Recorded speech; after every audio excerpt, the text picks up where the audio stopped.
മൂത്രമൊഴിക്കുന്ന സമയത്ത് എരിച്ചിൽ അനുഭവപ്പെടുക, അതുപോലെ ഇടയ്ക്കിടയ്ക്ക് മൂത്രമൊഴിക്കാനുള്ള ടെൻഡൻസി, മൂത്രമൊഴിച്ച് കഴിഞ്ഞാലും വീണ്ടും അവിടെ ബാക്കിയിരിക്കുന്ന പോലെ തോന്നുക.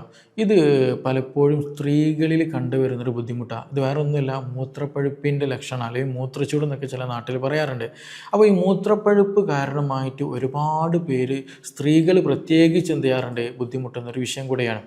അപ്പോൾ ഈ വിഷയത്തിൽ ഒരുപാട് ചില ആൾക്ക് ബാക്ക് പെയിൻ വരാറുണ്ട്, ചില ആൾക്ക് അടിവയറ്റിൽ വേദന വരും, ചില ആളുകൾക്ക് ശരീരം മുഴുവൻ കോച്ചിപ്പിടുത്തം പോലെയൊക്കെ അനുഭവപ്പെടാറുള്ളത് എന്നുള്ളതാണ്. അപ്പോൾ പലപ്പോഴും നമ്മളിത് ബാക്ക് പെയിൻ ആയിരിക്കും നമ്മുടെ കേസ് വരിക, അല്ലെങ്കിൽ ചിലപ്പോൾ നമുക്ക് കോച്ചിപ്പിടുത്തം ക്ഷീണം കാരണമായിട്ടും വരിക, അതുപോലെ മാറാത്ത ഗ്യാസിന് പ്രശ്നമായിട്ട് വരിക, ഇങ്ങനെ പലതരത്തിൽ ബുദ്ധിമുട്ടുകളായിട്ടായിരിക്കും പേഷ്യൻസ് നമ്മുടെ അടുത്ത് വരിക. പക്ഷേ നമ്മുടെ ഇൻവെസ്റ്റിഗേഷൻ ചെയ്യുന്ന സമയത്തായിരിക്കും ഇത് പലപ്പോഴും ഒരുപാട് കാലമായിട്ട് മൂത്രത്തിൽ പഴുപ്പുണ്ടെന്നുള്ളത് നമുക്ക് മനസ്സിലാക്കാൻ പറ്റും എന്നുള്ളതാണ്. അപ്പോൾ ഇന്നിവിടെ നമ്മൾ ഡിസ്കസ് ചെയ്യാൻ പോകുന്ന വിഷയം മൂത്രത്തിൽ ചൂട് അല്ലെങ്കിൽ മൂത്രപ്പഴുപ്പ് അല്ലെങ്കിൽ യൂറിനറി ട്രാക്ട് ഇൻഫെക്ഷൻ എന്ന് പറയുന്നത് എന്താണ്, ഇൻഫെക്ഷൻ എങ്ങനെ ഉണ്ടാകുന്നത്, എങ്ങനെയാണ് ഇത് ഉണ്ടാകുന്നത്, എന്തുകൊണ്ട് സ്ത്രീകൾക്ക് ഈ ബുദ്ധിമുട്ട് കൂടുന്നത്, എന്തൊക്കെയാണ് ഇതിൻ്റെ അടയാളങ്ങൾ, ഏതൊക്കെ ടെസ്റ്റുകൾ നമ്മൾ ചെയ്യണം, ഈ മൂത്രപ്പഴുപ്പ് വന്നാലും നമുക്കത് ക്ലിയർ ആക്കാൻ എന്തൊക്കെ ട്രീറ്റ്മെൻറ്റ് അവൈലബിൾ ആണ്, നമുക്ക് വീട്ടിൽ നിന്ന് എന്തൊക്കെ ചെയ്യാൻ പറ്റും, തുടങ്ങിയ സകല കാര്യങ്ങളും എന്ത് ചെയ്യുന്നുണ്ട് ഈ വീഡിയോയിൽ, ഈ സെഷനിൽ നമ്മളോട് ഡിസ്കസ് ചെയ്യാൻ പോകുന്നത്. എൻ്റെ പേര് doctor Siraj, medical officer, QNB health care Koduvally.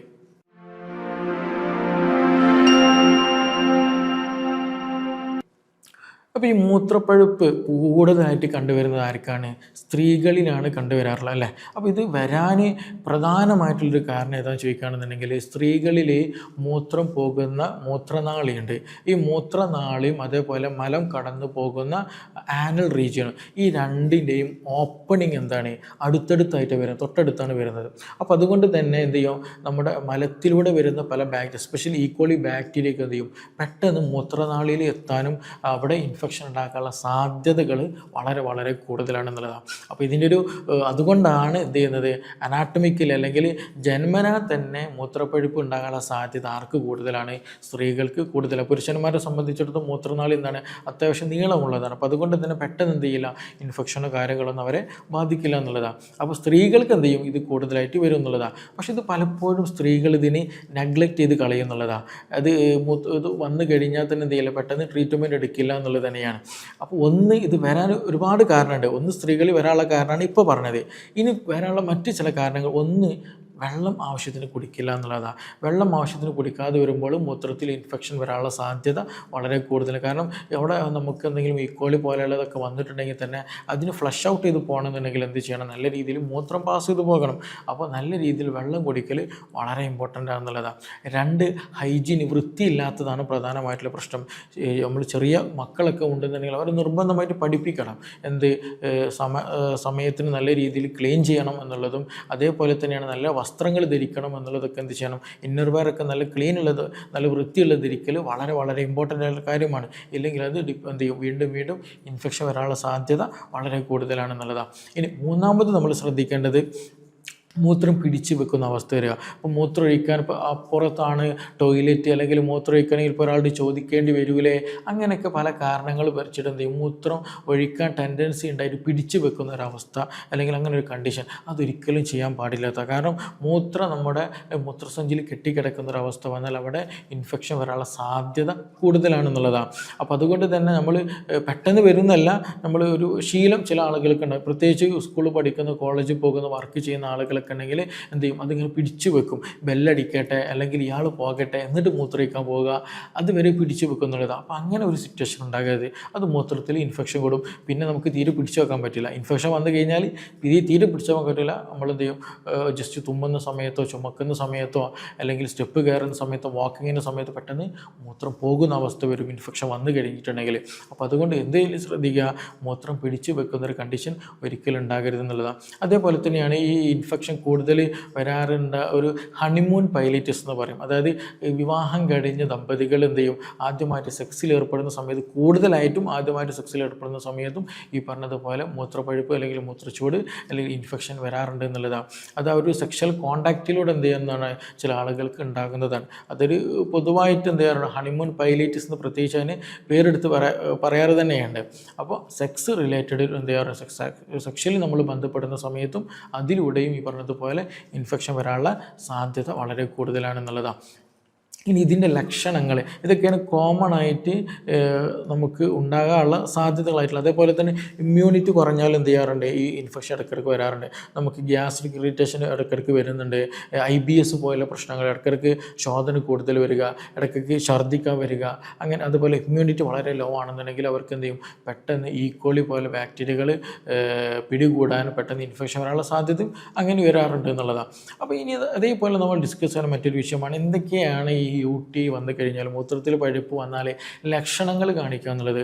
ഒന്ന് ഞാൻ നേരത്തെ പറഞ്ഞതുപോലെ എന്ത് ചെയ്യും, നല്ല രീതിയിൽ പനി വരാറുണ്ടെന്നാ. നമ്മളൊരു 4 മണി 5 മണി ഒരു ഈവനിങ് ആ സമയമായിട്ടുണ്ടെങ്കിൽ ബോഡിക്ക് നല്ല ക്ഷീണം വരും, നമുക്ക് കിടക്കേണ്ടി വരും, എവിടെയെങ്കിലും ഇരുന്നിട്ട് പെട്ടെന്ന് ഉറങ്ങിപ്പോകുന്ന അവസ്ഥ വരിക. അതേപോലെ തന്നെ രാവിലെ ആണ്ട് എണീറ്റ് പൊന്തൂല. നമുക്ക് രാത്രി സമയത്ത് നല്ല പനി ഉണ്ടായിരിക്കും, രാവിലെ ആകുമ്പോൾ പനി കുറയും, രാവിലെ എന്ത് ചെയ്യില്ല, ബെഡിൽ നിന്ന് എണീറ്റ് പൊന്തൂല. പിന്നെ സ്ത്രീകളാണല്ലോ, പ്രത്യേകിച്ച് സ്ത്രീകളൊക്കെ ആണെന്നുണ്ടെങ്കിൽ എന്ത് ചെയ്യും, ഞാൻ എണീറ്റാലെ വീട്ടിൽ മക്കൾ സ്കൂളിൽ പോകാണ്ട്, മദ്രസയിൽ പോകാണ്ട്, ജോലിക്ക് പോകാണ്ട്, അതുകൊണ്ട് വേഗം ഫുഡ് റെഡിയാക്കണം, വേഗം അങ്ങനെ എന്ത് ചെയ്യുമെന്നാണ്, എണീറ്റ് പോകുന്നു എന്നുള്ളതാണ്. അതേപോലെ തന്നെ നല്ല രീതിയിൽ കൈയും കാലൊക്കെ വേദന വരിക, ജോയിൻറ്റ് വേദന വരിക, മസിൽ വേദന വരിക, നല്ല ക്ഷീണം തോന്നുക, എപ്പോഴും കിടക്കണമെന്ന് തോന്നുക, കാൽമുട്ട് വേദന, എസ്പെഷ്യലി ബാക്ക് പെയിൻ നല്ല രീതിയിൽ വരുന്ന. പ്രധാനമായിട്ട് ശ്രദ്ധിക്കേണ്ടത്, ഒരു കാരണമില്ലാത്ത അല്ലെങ്കിൽ എത്ര മെഡിസിൻ കഴിച്ചിട്ടോ എത്ര ബാമ്പ് തേച്ചിട്ട് നിങ്ങൾക്ക് ബാക്ക് പെയിൻ മാറുന്നില്ല എന്നുണ്ടെങ്കിൽ നിങ്ങൾ മൂത്രം ഒന്ന് ടെസ്റ്റ് ചെയ്ത് നോക്കുക. കാരണം മിക്കപ്പോഴും എന്ത് ചെയ്യാറുണ്ട്, മൂത്രത്തിൽ പഴുപ്പ് വരാറുണ്ടെന്നില്ല. പല തെറാപ്പി ചെയ്തിട്ടും പലതരത്തിൽ ട്രീറ്റ്മെൻറ്റ് എടുത്ത് എൻ്റെ അടുത്ത് വന്ന പല കേസുകളുണ്ട്. പക്ഷേ അതൊക്കെ എന്തായിരിക്കും, ക്രോണിക് ആയിട്ടുള്ള യൂറിൻ ഇൻഫെക്ഷൻ ആയിരിക്കും എന്നുള്ളതാണ്. അപ്പോൾ അത് എന്ത് ചെയ്യണം, ചില ആളുകൾക്ക് ഊരയ്ക്ക് ബാക്ക് പെയിൻ നല്ല രീതിയിൽ വരും എന്നുള്ളതാണ്. അതേപോലെ തന്നെ ചില ആളുകൾക്ക് എന്താ അടിവയറ്റിൽ നല്ല വേദന വരാറുണ്ട് എന്നുള്ളതാണ്. അതായത് മൂത്രം ഒഴിക്കുന്ന മൂത്രസഞ്ചിയുടെ ഭാഗത്തൊക്കെ ആയിട്ട് നല്ല വേദന വരും. ചിലപ്പോൾ നമ്മുടെ തുടയുടെ ഭാഗത്തേക്കൊക്കെ എന്ത് ചെയ്യും, ആ വേദന സ്പ്രെഡ് ചെയ്യാറുണ്ട് എന്നുള്ളതാണ്. അപ്പോൾ ജോലി ചെയ്യാൻ പറ്റില്ല, അതുപോലെ നല്ല വേദനയും കാര്യങ്ങളൊക്കെ ഇങ്ങനെയുള്ള പേഷ്യൻസിന് വരാറുണ്ട്. അതേപോലെ തന്നെയാണ് നല്ല ഛർദ്ദിക്കാൻ വരിക, ഗ്യാസിൻ്റെ പ്രശ്നം, ഭക്ഷണത്തോടൊന്നും തീരെ താല്പര്യമില്ല, എന്തെങ്കിലും കഴിച്ച് വേഗം ഛർദ്ദിക്കാൻ വരിക, ഈ ഒരു പ്രശ്നം ഉണ്ടാകും. അത് കൂടാതെ തന്നെ തലചുറ്റൽ, തലവേദനയും കണ്ടുവരാറുണ്ട് എന്നുള്ളതാണ്. അപ്പോൾ ഈ ലക്ഷണങ്ങളായിട്ടായിരിക്കും പലപ്പോഴും നമ്മളെടുത്ത് വരിക. ചിലപ്പോൾ നമ്മുടെ ബാക്ക് പെയിൻ ആയിട്ട് വരിക, ചിലപ്പോൾ പനിയായിട്ട് വരിക, ചിലപ്പോൾ ഛർദി ആയിട്ടും വരിക, ചിലപ്പോൾ നമുക്ക് അടിവയറ്റിൽ വേദന ആയിട്ടും വരാറുള്ളത്. അതിനുവേണ്ടി പല ട്രീറ്റ്മെൻറ്റ് അവർ എടുത്തിട്ടുണ്ടായിരിക്കും. പക്ഷേ ഇതിൻ്റെ ആക്ച്വൽ റീസൺ ഏതാണെന്ന് ചോദിക്കുകയാണെന്നുണ്ടെങ്കിൽ എന്താണ്, മൂത്രത്തിൽ പഴുപ്പുണ്ടാകും എന്നുള്ളത് തന്നെയാണ്. അപ്പോൾ ഇതൊക്കെയാണ് ഇതിൻ്റെ ലക്ഷണങ്ങളായിട്ടുള്ളത്. ഇതിൻ്റെ ടെസ്റ്റുകൾ വേറെ ഒന്നുമില്ല, നമുക്ക് രക്തം ടെസ്റ്റ് ചെയ്യാൻ പറ്റുന്നതാണ്. അതുപോലെ CRP ESR നോക്കാം, എത്രത്തോളം ഇൻഫെക്ഷൻ ഉണ്ടെന്ന് കാണാൻ പറ്റും. അതിനൊക്കെ പുറമെ നമ്മൾ നിർബന്ധമായിട്ട് ചെയ്യേണ്ടതാണ് മൂത്രം ടെസ്റ്റ്, യൂറിൻ റൂട്ടീൻ എക്സാമിനേഷൻ എന്ത് ചെയ്യുക, ടെസ്റ്റ്, മൂത്രം ടെസ്റ്റ്. അപ്പോൾ അതിൽ പസൽസുകൾ ഉണ്ടായിരിക്കും, ചിലപ്പോൾ അതുപോലെ RBC ചിലപ്പോൾ പ്രസൻ്റ് ആയിരിക്കും, അതുപോലെ ബാക്ടീരിയ പ്രസൻ്റ് ആയിരിക്കും, ചിലപ്പോൾ ക്രിസ്റ്റൽസ് ഉണ്ടായിരിക്കും, ചിലപ്പോൾ അങ്ങനെയുള്ള ആൽബുമിൻ പ്രശ്നമുള്ള കേസുകളൊക്കെ ഉണ്ട്. അപ്പോൾ ക്രോണിക് ആകുന്ന സമയത്താണ് ആൽബുമിനും RBC ഒക്കെ കൂടുതലായിട്ട് വരിക എന്നുള്ളത്, പസൽസൊക്കെ കൂടുതലായിട്ട് വളരെ കൂടുതലായിട്ട് കാണുക എന്നുള്ളത്. അപ്പോൾ അതൊക്കെയാണ് ഇത് കാണുക എന്നുള്ളത്. അതിൻ്റെ കൂടെ തന്നെ നമുക്ക് എന്ത് ചെയ്യാം, ഒരുപാട് കാലമുള്ളതൊക്കെയാണെന്നുണ്ടെങ്കിൽ RFT ചെക്ക് ചെയ്യുന്നതൊക്കെ, റീനൽ ഫംഗ്ഷൻ ടെസ്റ്റ് ചെയ്യുന്നത് വളരെ നല്ലതാണ്. കാരണം കിഡ്നി നല്ല രീതിയിൽ ഫംഗ്ഷൻ ചെയ്യുന്നുണ്ടോ എന്നുള്ളത് നോക്കലും അത്യാവശ്യമാണ്. കാരണം ചിലപ്പോൾ ഇത് ഒരുപാട് കാലമായിട്ട് നമ്മൾ ശ്രദ്ധിക്കാതെ അവഗണിച്ചു കൊണ്ടിരിക്കുന്ന അവസ്ഥയായിരിക്കും പലപ്പോഴും ഉണ്ടാകാറുള്ളത്. അങ്ങനെ തന്നെയാണ്. അപ്പോൾ പലപ്പോഴും ഇത് ട്രീറ്റ് ചെയ്തില്ല എന്നുണ്ടെങ്കിൽ നമ്മുടെ മൂത്രനാളിയെ മാത്രമല്ല, മൂത്രസഞ്ചിയെയും, ഈവൻ പൈലോനെഫ്രൈറ്റിസ്, നമ്മുടെ കിഡ്നിയെ പോലും ഇതെന്ത് ചെയ്യാറുണ്ട്, ഇൻഫെക്ഷൻ സ്പ്രെഡിനുള്ള സാധ്യത വളരെ കൂടുതലാണ്. അപ്പോൾ അതുകൊണ്ട് തന്നെ നമ്മുടെ കിഡ്നിയൊക്കെ ഫംഗ്ഷൻ പ്രോപ്പറായിട്ട് ചെയ്യേണ്ടോ നോക്കുന്നതിന് വേണ്ടിയിട്ട് എന്ത് ചെയ്യേണ്ടി വരും, റീനൽ ഫംഗ്ഷൻ ടെസ്റ്റൊക്കെ എന്ത് ചെയ്യേണ്ടി വരും, ചിലപ്പോൾ ഒന്ന് ചെക്ക് ചെയ്യേണ്ടി വരും എന്നുള്ളതാണ്. അപ്പോൾ ഇതൊക്കെയാണ് അതിൻ്റെ ഒരു പ്രൊസീജിയേഴ്സ് ആയിട്ടുള്ളത് എന്നുള്ളതാണ്. അപ്പോൾ ഇത് ബുദ്ധിമുട്ടുള്ള ആളുകൾ ഇത് വന്നാൽ എന്ത് ചെയ്യണമെന്ന് വെച്ചിട്ടുണ്ടെങ്കിൽ, ഒന്ന് നല്ല വെള്ളം കുടിക്കുക എന്നുള്ളത്, വേറെ ഒന്നുമില്ല. പ്രധാനമായിട്ടും നമ്മൾ ചെയ്യാനുള്ളത് നല്ല വെള്ളം കുടിക്കുക എന്നുള്ളതാണ്. ദിവസവും എന്ത് ചെയ്യുക, ഒരു 2.5 മുതൽ 3 ലിറ്റർ വരെ നിർബന്ധമായിട്ട് വെള്ളം കുടിക്കുക. ഒന്നെങ്കിൽ ജീരക വെള്ളം, ഇനി അതെങ്കിലും നന്നായി തിളപ്പിച്ച വെള്ളം, ഇനി അതല്ലെങ്കിൽ മല്ലി തിളപ്പിച്ച, നമ്മളെ കൊത്തമല്ലി ഉണ്ടല്ലോ, നമ്മൾ മല്ലിപ്പൊടി ഉണ്ടാക്കുന്ന ഉരുണ്ടിട്ടുള്ള ഒരു സീഡിലേക്ക് ഇതുള്ളത്, അതെന്ത് ചെയ്യുക, നല്ല പച്ചമല്ലി കഴുകിയിട്ടൊക്കെ എന്ത് ചെയ്യുക, നല്ല വെള്ളത്തിലിട്ട് തിളപ്പിച്ചിട്ട് ആ വെള്ളം എന്ത് ചെയ്യുക, തണുപ്പ് വേണമെന്നൊന്നുമില്ല, നോർമലി ആയിട്ട് 2.5 മുതൽ 3 ലിറ്റർ വരെ നല്ല വെള്ളം കുടിക്കുക എന്നുള്ളതാണ്. രാവിലെ നമ്മൾ 5 മണിക്ക് എഴുന്നേൽക്കുന്നുണ്ടെങ്കിൽ രാവിലെ 5 മണി മുതൽ 11 മണിയാവുന്ന സമയത്ത് വരെ 1 ലിറ്റർ കുടിക്കുക. 11 മണി മുതൽ വൈകുന്നേരം ഒരു 5 മണിയാവുന്ന വരെ 1 ലിറ്റർ കുടിക്കുക. 5 മണി മുതൽ രാത്രി കിടക്കുന്നതിന് മുന്നോടിയായിട്ട് 1 ലിറ്റർ, അങ്ങനെ ഒരു 3 ലിറ്റർ വെള്ളം നല്ല രീതിയിൽ കുടിക്കുക എന്നുള്ളതാണ്. എങ്കിൽ തന്നെ എന്ത് ചെയ്യും, ബാക്ടീരിയ കുറേ മൂത്രത്തിലൂടെ പുറന്തള്ളാൻ അത് നന്നായിട്ട് ഹെൽപ്പ് ചെയ്യും. മൂത്രം നല്ല രീതിയിൽ ക്ലിയർ ആക്കാൻ പറ്റും എന്നുള്ളതാണ് അതിൽ ഏറ്റവും ബെനിഫിറ്റ് ആയിട്ട് നമുക്ക് പറയാനുള്ളത്. രണ്ടാമത് നമ്മൾ ശ്രദ്ധിക്കേണ്ടതായിട്ടുള്ളത് മൂത്രം ഒരിക്കലും പിടിച്ചു വെക്കരുത്. മൂത്രം ഒഴിക്കാനുണ്ടോ ഉടൻ തന്നെ മൂത്രം പാസ് ചെയ്യാൻ വേണ്ടിയിട്ടുള്ള ടോയ്ലറ്റിൽ പോവുക, വാഷ്റൂം പോവുക, വേഗം ക്ലീൻ ആക്കുക എന്നുള്ളതാണ്. മൂന്നാമത്തേത് മൂത്രം ഒഴിച്ച് കഴിഞ്ഞാലും ടോയ്ലറ്റിൽ നിന്ന് ഇറങ്ങിക്കഴിഞ്ഞാലും നല്ല രീതിയിൽ വാഷ് ചെയ്യുക എന്നുള്ളതാണ്, നല്ല രീതിയിൽ ക്ലീൻ ചെയ്യുക എന്നുള്ളതാണ്. അതേപോലെ തന്നെ എന്ത് ചെയ്യണം, നമ്മൾ നല്ല രീതിയിൽ വസ്ത്രം ധരിക്കുക എന്നുള്ളത്. നമ്മുടെ ഇന്നർ വെയർ ഒക്കെ എന്ത് ചെയ്യണം, ഇടയ്ക്കിടയ്ക്ക് മൂത്രം ഒഴിക്കാൻ കണ്ടീഷൻ വരുന്നുണ്ട്. അതേപോലെ ലൂക്കോറിയ പോലുള്ള പ്രശ്നങ്ങൾ വരുന്നുണ്ടെങ്കിലൊക്കെ എന്ത് ചെയ്യുക, പീരീഡ്സിനുള്ള ആളുകൾക്ക് എന്ത് ചെയ്യുക, ഈ ഒരു പ്രത്യേകിച്ച് ഇന്നർ വെയറിലൊക്കെ എന്തെങ്കിലും ബുദ്ധിമുട്ടുകളായിട്ടുണ്ടെങ്കിൽ എന്ത് ചെയ്യുക, ഇന്നർ വെയറും ചേഞ്ച് ചെയ്യാൻ പ്രത്യേകം നമ്മൾ ശ്രദ്ധിക്കുക എന്നുള്ളത്. അല്ലാന്നുണ്ടെങ്കിൽ എന്ത് ചെയ്യും, അവിടെ നിന്ന് ഇൻഫെക്ഷൻ വരാനുള്ള സാധ്യത, ഇന്നർ വെയറിലൂടെ നമ്മുടെ ഡ്രസ്സിലൂടെ ഇൻഫെക്ഷൻ വരാനുള്ള സാധ്യത വളരെ കൂടുതലാണെന്നുള്ളതാണ്. ഇനി ഇതിനൊക്കെ പുറമെ നമ്മൾ എന്ത് ചെയ്യേണ്ടതുണ്ട്, ആൻറ്റിബയോട്ടിക് എടുക്കുന്നുണ്ട്.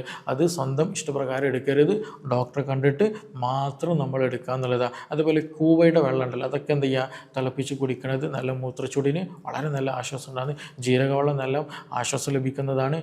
അപ്പോൾ അതൊക്കെ നമ്മൾ എന്ത് ചെയ്യുക, ഭക്ഷണത്തിൽ ഉൾപ്പെടുത്തുക എന്നുള്ളതാണ്. അതേപോലെ ഇടയ്ക്കിടയ്ക്ക് ഇൻഫെക്ഷനൊക്കെ വരുന്ന ആളുകളുണ്ടെങ്കിൽ അവർക്ക് എന്ത് ചെയ്യാം, ഈ IBS പോലുള്ള പ്രശ്നമുള്ള ആളുകൾക്ക് എന്ത് ചെയ്യാം, ഭക്ഷണത്തിൽ നല്ല ഗ്രീക്ക് യോഗട്ട് ഉൾപ്പെടുത്തുക എന്നുള്ളത്, നല്ല പ്രോബയോട്ടിക് അടങ്ങിയിട്ടുള്ള ഭക്ഷണ പദാർത്ഥങ്ങൾ ഉൾപ്പെടുത്തുക, വെജിറ്റബിൾസ് ഫ്രൂട്ട്സ് ഒക്കെ കഴിക്കുക എന്നുള്ളതാണ്. അതെന്ത് ചെയ്യും, നമ്മുടെ ഇമ്മ്യൂണിറ്റി കൂട്ടാനും ഇൻഫെക്ഷൻ കുറക്കാനൊക്കെ അത് നന്നായിട്ട് ഹെൽപ്പ് ചെയ്യും എന്നുള്ളതാണ്. അതേപോലെ നല്ല മധുരമുള്ള ഭക്ഷണങ്ങൾ, ബേക്കറി ഉൽപ്പന്നങ്ങൾ, അതുപോലെ കരിച്ചതും പൊരിച്ചതുമായിട്ട് വറുത്ത ഭക്ഷണങ്ങളൊക്കെ എന്ത് ചെയ്യുക, പരമാവധി കുറയ്ക്കുക എന്നുള്ളത്. കാരണം എന്ത് ചെയ്യുന്നത്, ഇതെല്ലതും ഇൻഫ്ലമേഷൻ നമ്മുടെ ബോഡിയിൽ നല്ലോണം കൂട്ടുന്നുള്ളതാണ്. അപ്പോൾ അതൊക്കെ ഇമ്മ്യൂണിറ്റി നല്ല രീതിയിൽ മെയിൻറ്റെയിൻ ചെയ്യാൻ ഭക്ഷണ കാര്യങ്ങൾ എന്ത് ചെയ്യേണ്ടതുണ്ട്, നമ്മൾ ശ്രദ്ധിക്കേണ്ടതുണ്ട്.